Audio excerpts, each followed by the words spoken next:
Allez, on attaque l'apéro, on y va. On va dehors, hein, il fait bon ce soir.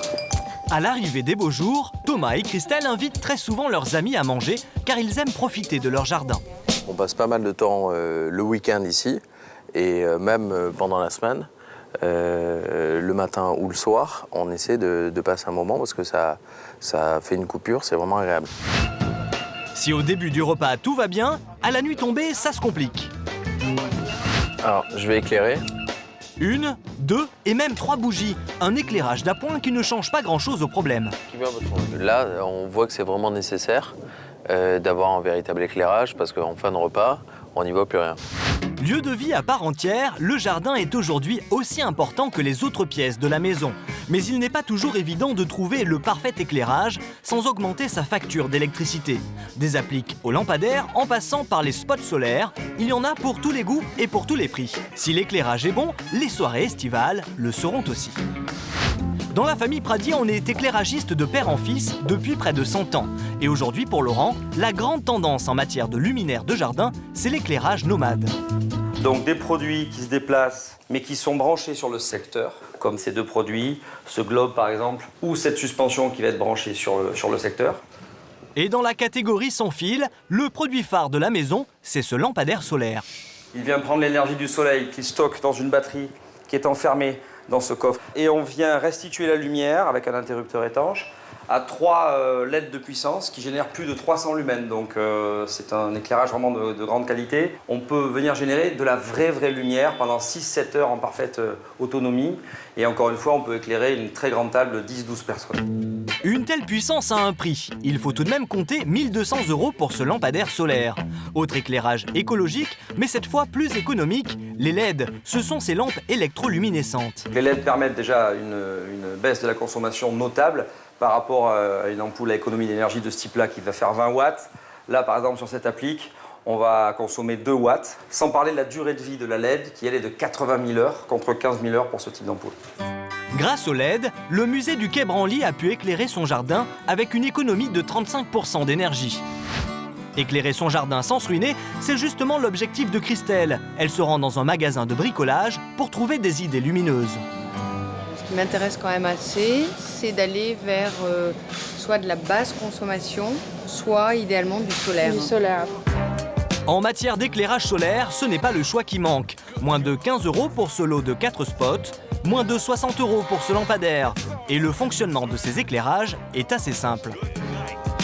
C'est en totale autonomie. Il recharge la journée avec le panneau solaire. Dès que le soleil se couche, hop, il s'allume. Quelle est la puissance d'éclairage? C'est pas le maximum qu'on ait. Celui-là, il va être à 25-30 watts. Seul bémol, parfois la puissance d'éclairage et l'autonomie sont faibles. Mais le solaire reste une bonne solution, faute d'alimentation électrique dans votre jardin.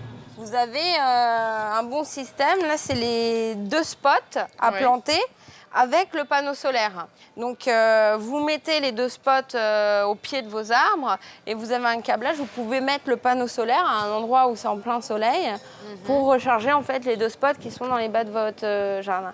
Pour l'instant, difficile pour Christelle de faire son choix. Du coup, son mari Thomas a pris rendez-vous avec un éclairagiste, mais pas n'importe lequel.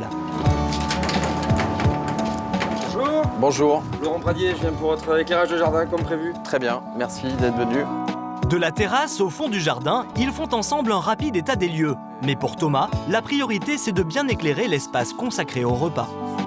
Là, il y a le dîner et moi je cuisine ici avec la plancha. Et là, ce jour, au niveau cuisson, vous y voyez rien du tout quand...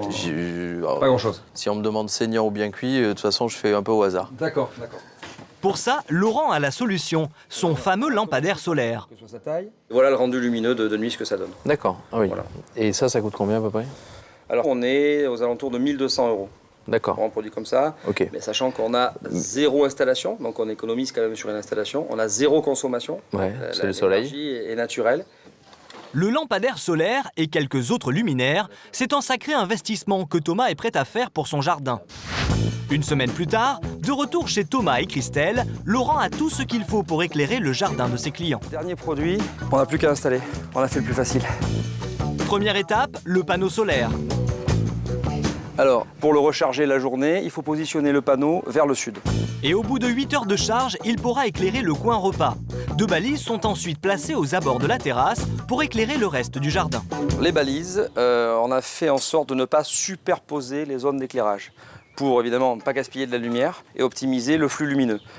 Reste à encastrer une lampe au fond du jardin pour lui donner un peu de profondeur et à positionner une lanterne à LED, bien sûr, au-dessus de la plancha. Mais pour le journaliste et ancien ingénieur agronome Patrick Glémat, éclairer un jardin peut modifier l'horloge biologique des plantes. La lumière, si elle est trop intense et si elle dure trop longtemps dans la nuit, peut perturber la physiologie de la plante, c'est-à-dire au niveau de la photosynthèse. C'est-à-dire que la plante va se croître toujours en plein jour, elle peut croître dans des directions un peu surprenantes et ça perturbera la forme originale de la plante. Pour éviter une décoloration ou une perte des feuilles, privilégiez un luminaire avec LED, moins puissant que les sources d'éclairage classiques. Il faut que tout l'éclairage soit commandé à partir d'un interrupteur, voire avec un programmateur qui va mettre en lumière le jardin dès que la nuit est tombée et qui, à partir d'une certaine heure, arrêtera toute l'électricité. La nuit tombée, Thomas et Christelle l'ont attendu pour tester avec leurs amis leur nouvel éclairage de jardin. Alors venez voir le jardin, vous allez voir comment on a changé. Waouh, ouais, ça fait une grosse différence quand même. Hein. Et ils ne sont pas au bout de leur surprise. Top. Et donc, lumière au fond Ouais. pour Tamisé. agrandir le jardin. Mais le plus impressionnant, bien sûr, est à voir du côté de la terrasse. À ce niveau-là, c'est carrément le jour et la nuit. C'est un véritable investissement, mais on passe tellement de temps dans ce jardin que c'est un vrai plaisir d'avoir enfin de la lumière. C'est exactement ce qu'on voulait, ouais.